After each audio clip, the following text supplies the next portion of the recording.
Fastlane Founders and Legacy with Jason Barnard. Each week, Jason sits down with successful entrepreneurs, CEOs, and executives and gets them to share how they mastered the delicate balance between rapid growth and enduring success in the business world. How can we quickly build a profitable business that stands the test of time and becomes our legacy? A legacy we're proud of. Fastlane Founders and Legacy with Jason Barnard.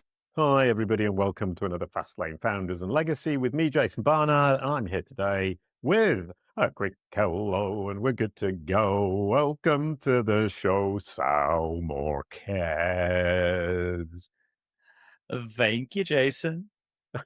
I actually, for once, sang the name wrong. I usually sing it right and say it wrong. It's Saul Marquez. Yeah. You said it right. No, I sung it wrong, said it right, and that's the first. So you're a unique guest in that I got it the wrong way right or the right way wrong. And either way, today we're talking about transforming healthcare marketing success, and it's really about B2B marketing with a focus, in your case, on healthcare. So anybody who's into B2B marketing is going to enjoy this episode. And if you're into healthcare B2B marketing, you're really going to enjoy this episode. Is that about correct? That is well said, Jason. Thank you. And as always, we'll start with your brand SERP. I Googled your name, and here you are, a bit of a mixture of Saul Marquez's at the top there. And this is very typical of somebody who is an entrepreneur, who's the CEO of a company. Google understands who you are, but obviously there are a lot of different people with your name. So it isn't going to show you dominating others. However, Google has this super duper thing called a KGMID. And you can see it there in the top right-hand corner. And when we dig down into our Kalicube Pro database, 3 billion data points, we find yours. And that's Google's understanding of you specifically, which is why most of the photos are right and the websites are right. And over there on the right-hand side, it is all you. So Google has a unique identifier for you. And when we give it to the Google search results, it produces that. And when you are sufficiently well understood and confidently understood by Google, that would pop here with a description, with potentially your age and other people searched for. And that's what we do at Kalicube. We build knowledge panels for people so they look significantly more successful and more authoritative when somebody else Googles their name, especially the bottom of funnel clients who you've marketed to. That's right. I love that, by the way. I love how you open, very value packed, and I think I need to hire you. Brilliant. I would be more than happy to help you. One of the things about this is I can educate and inform, because all of this is a bit geeky, but actually it's pretty simple. It's Google recognizes you. It just doesn't recognize you as well as it should or as well as you deserve. But we're talking about marketing today, and particularly we're going to be looking at marketing in B2B and AI. And so my first question in B2B is, what are the best marketing processes for B2B? Because we're B2B and we sometimes struggle to identify the best ones. Yeah, Jason. Well, first of all, just what a privilege to be here with you. I want to say thank you. On the healthcare B2B side, look, I've been in healthcare, but B2B for my whole career, over 20 years. I was a corporate sales and marketing guy for a very long time. But it was that day I was in my office in San Diego looking out the window at the birds. We love birds. If you want to talk about birds, that's a different discussion. Yeah. And I was about to make that call after 8 years of being where I was, great career. I was going to take the jump. My wife was all in and haven't looked back since. And all the principles that I learned at a corporate business, billion dollar businesses, $1 million businesses, I've taken them into our agency. And it really boils down to some of the most basic things. Marketing, B2B marketing is basically 4 pillars. It's strategy, it's owned marketing, it's earned marketing, and it's paid marketing.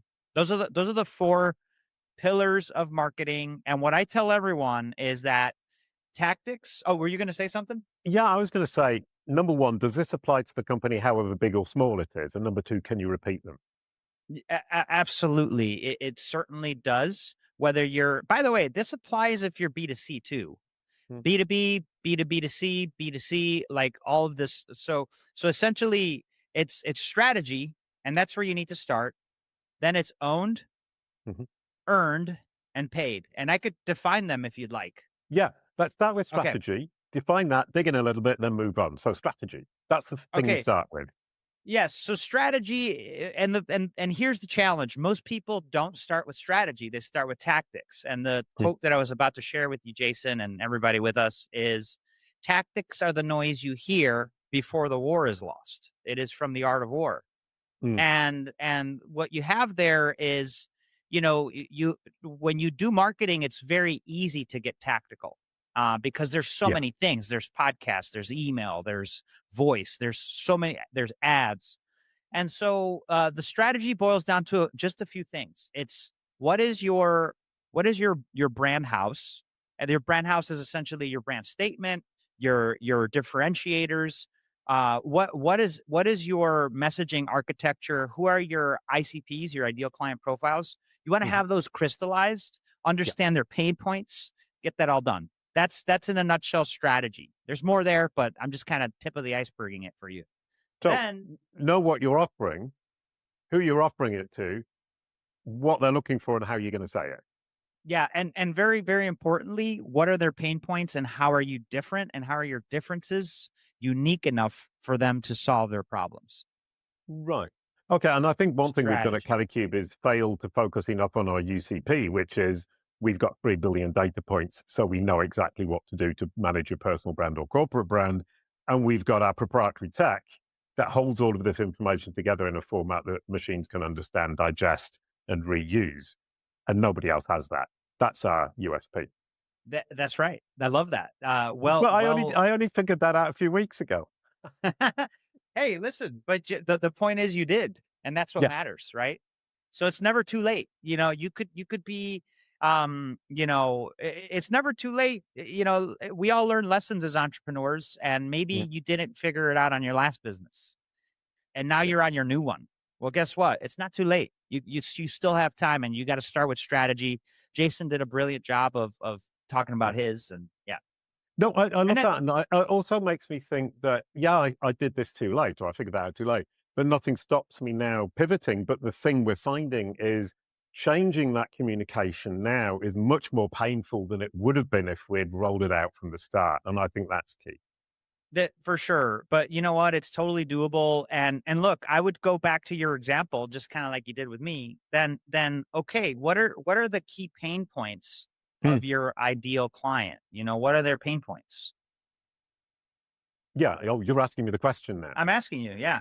Oh, some of it's going to be they're misrepresented, and some of it is about their own personal feeling about what they deserve.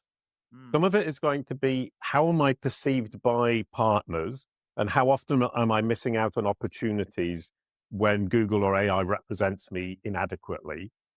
And a third one, which I'd never thought of until somebody mentioned it to me, is people I'm close to. It could be important to them. And for example, if there's some bad news about me, my child might be affected at school, and that's going to be very important. It's a huge pain point for me. And I think those are the 3 big kind of buckets: my ego, my business, the people who are close to me. And also there's another 3. I love everything in 3s. Is I'm also looking at my personal brand in AI and search from the perspective of my business today. Is it driving business for me today or not? Facilitating my career when I pivot and I sell my business and go and do something else, and defining my legacy. I love that. You need people to be aware of all that. And that's the problem, is they're not always aware. So if you have a pain point and you're not aware of it, or somebody has a pain point and they're not aware of it, you need to educate. That's huge. Exactly. Yeah, no, well said. And look, the reason why I asked you about pain points, Jason, is because if you get anything out of our podcast today, get this. You got to know your ICPs, your ideal client profiles, personas, and you've got to know their pain points. You've got to know them, because that is the emotion which triggers action, whether it be filling out a form, whether it be watching the video all the way through, whether it be meeting with you for a consultation. You've got to know those, and you've got to be able to message to them specific to that ICP.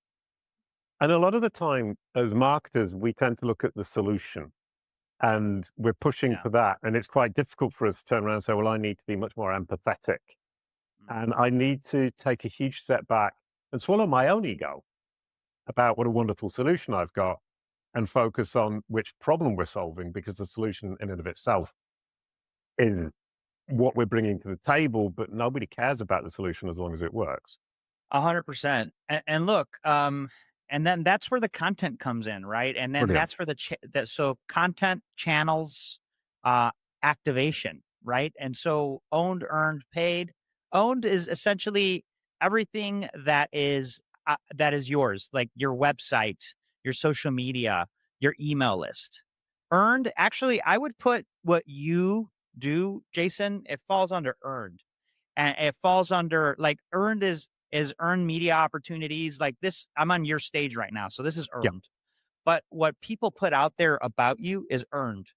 Mhm. And maybe you didn't want what's out there, and that's what you take care of. So in the earned category, Yeah. we should think about working with Jason. And then finally there's paid.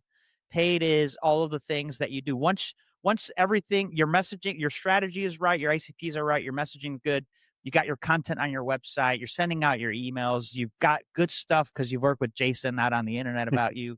The next thing you do now is you want more traffic because you know your closing ratios on Right. conversions on your website. So then you pay for traffic. And so those are the four pillars when done right. And actually, I place them in that order very intentionally. You start with strategy, then you got to get your owned right, then you got to get some earned, and then you start doing paid. Because if you start throwing money at ads, you're not, and you don't have the other stuff tight, you're just going to throw money away. Yeah. No, that makes absolutely total sense. I mean, a lot of clients, when I was doing consultancy, would come to me and say, "We want to pay, we want to get Google ads or whatever," and you say, "But you haven't got the landing pages sorted out. You don't even know what you're saying to the people you're advertising Exactly. to." And sitting down with our clients saying, "Well, what are you trying to say?" Because we can't understand whether AI, search, Google are misrepresenting you until we know what it is you're trying to say. And that first bit, the strategy part, almost everybody skips it. Yeah, I mean, it's the truth. And guess what, everyone? This is your wake up call. Yeah. Like, honestly, yeah, there was a report, and I'm a healthcare guy, but this does apply to B2B in general. This report done by McKinsey showed that only 23% of healthcare companies, B2B healthcare companies, had their marketing content documented. Like, it was documented and planned. Only 23%. Wow. And that goes back to the strategy pillar and having it together. So guess what? This is exciting for all of us, because what that means for us is that if we're walking away and we're taking action about something that came out of Jason's podcast today, it's that if you get your strategy right, you're going to be ahead of 77% of the people. That means your Yeah. competitor's likely not doing this. And if they are, then you better do it too. But you'll be well positioned against them. And so that's what is inspiring to me about that. Okay, brilliant. I mean, I love that. It's really simple, and it puts us back in the place we should be, which is, what's my message? What's my strategy? Who am I talking to? What's my ICP? What's my USP? And doing that is quite painful. I think you've got to go through that painful period. You've got to push through it and get it right before you roll everything else out, because rolling back and rolling out again is time consuming and costly. Next is AI. From what I understand, you're keen on AI. I think we all are, but are Love we AI. using it very well, or are we wasting a lot of resources? Look, I love AI. Our whole team is very much, we're an AI forward shop, right? And Nice. so when you're in a regulated industry like healthcare or finance, or out there, that you have to be mindful about how you use it. However, that being said, um, we leverage it in every aspect of our business, because I know that within the next, I'm not even going to say 10 years. In 5 years, Mm. half of what we do as an agency will evaporate to AI. Yeah. And guess what, everyone? It's not going away. So, you've probably heard this: AI will not take your job, but a human using AI will take your job. So be a human that uses AI and find ways to apply the different tools that are out there. By the way, it's painful. You said it's painful to do the strategy piece. Guess what? Take the transcript from Jason's podcast today with me. I'll give it to you. I'll give you the prompt actually.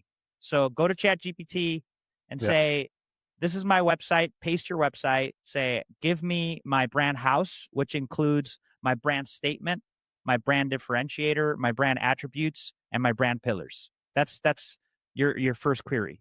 Then the next query, develop my ICPs, ideal client profiles, and give me 3 of the top ones. And then give me my messaging architecture, which focuses on my 3 unique selling propositions and takes into consideration the pain points of my client. You literally now have like half of your strategy baked. But obviously, AI is going to spit it out for you, but then you fine tune it based off of your human intelligence. And now you're a step ahead, and the thing is, AI is making these types of progress trends so accessible that it's exciting, and so you gotta jump on it. Right. And that's a really good point. I mean, AI is great for putting something on the blank sheet of paper. And my experience as a songwriter tells me the blank sheet of paper is the hardest thing to fill. Once it's said something, you can say, well, that's really silly, or that's not right, or I can do better than that. Exactly. So being the person who comes in and criticizes the AI for not being perfect is the easy part. So that's a really, really good piece of advice. I think I'll go away and do that right after the show. Everybody should. If you listen to this show and you don't do that, and you don't already have that in place, then good luck. Yeah. And if you do, you're in the 23%, turning that 23% into 23.1%. Yes. So what's the next great use of AI that you can suggest? Look, there's a website called There's an AI for That. I don't know if you've heard of that one, Jason, or not. Yeah, I have. Somebody's mentioned it to me, but I've never been there. So here's the deal. Like that's one website of many that you could go to figure out all the different tools. I like that one. But the point is this. Think about what you can do. There's a book that I love. It's called Who Not How. Mm-hmm. And you know what? I grew up like, and I found out one of my primary questions was, how can I make this happen? Yeah. That question got me really far in my corporate career. When I got into entrepreneurship, that question was sabotaging me. And it was because how can I make this happen really puts it all on me. Mm-hmm. And who can I work with to make this happen transformed me as an entrepreneur. It helped me being stuck at 6 figures to get to 7 figures and grow the agency. Right. And this is really powerful. And the reason why I'm bringing this up is to answer your question around AI and how can I use it as a business owner. And that is, when you think about that question, who, not how. It's a great book, by the way. I maybe I'll share the link with you. We could share with everyone. That'd be great, yeah. You then find out, you go beyond your capabilities and your skills, and you tap into what is out there, who is out there, and what their networks and skills are. Then you're able to multiply yourself. Well, guess what, guys? We are in an age right now where digital who's are available, and you could create profiles inside of ChatGPT that are Elon Musk. That is, you name whoever thought leader you like, and put them in a brainstorming session with yourself. And now you have a crazy who circle that you're discussing things with. So the reason, so that's why I'm talking about who, not how, because agentic AI and the difference between Gen AI and agentic AI, Gen AI is you put a query in and you get information. Yeah. Agentic AI gets things done for you. It will set appointments for you, follow up with people, and it doesn't need your guidance. You just set it and it does it for you. It's not all the way there, but it's getting there, and it's going to get there fast. And this is where I'm saying in 5 years, half of what we do will be agentic AI that we're training that we own, and it's making it happen. So anyway, where can you apply AI? Think about the things that you don't want to do. Think about the things that you're not good at, and see if the AI could do it better. And that's a good place to start. Brilliant. I think that's a really great place to end the conversation, because AI is the who that is able to turn you into something much bigger. So AI is the who. Thank you so much, Saul. That was brilliant. And that's a wise piece of advice right for the end of the show. So, Saul, brilliant, wonderful, great conversation. Tell everybody where they can reach out if they want to talk to you. Look, Jason, really appreciate it. This has been a lot of fun. For any business owners out there that either have revenue more than 2 million, or they've raised venture capital 5 million or above, I know 100% we can help you accelerate your growth. Just want to invite you to go to our website. There's easy ways to get in touch with us, outcomesrocket.com. If you want to email me directly, it's saul@outcomesrocket.com. Brilliant. Wonderful. I could actually say the same thing for Kalicube. Thank you so much, Saul. That was brilliant. You get the outro song. A quick goodbye to end the show. Thank you, Saul. Your corporate and personal brands are what Google and AI say they are. We can give you back control. Kalicube.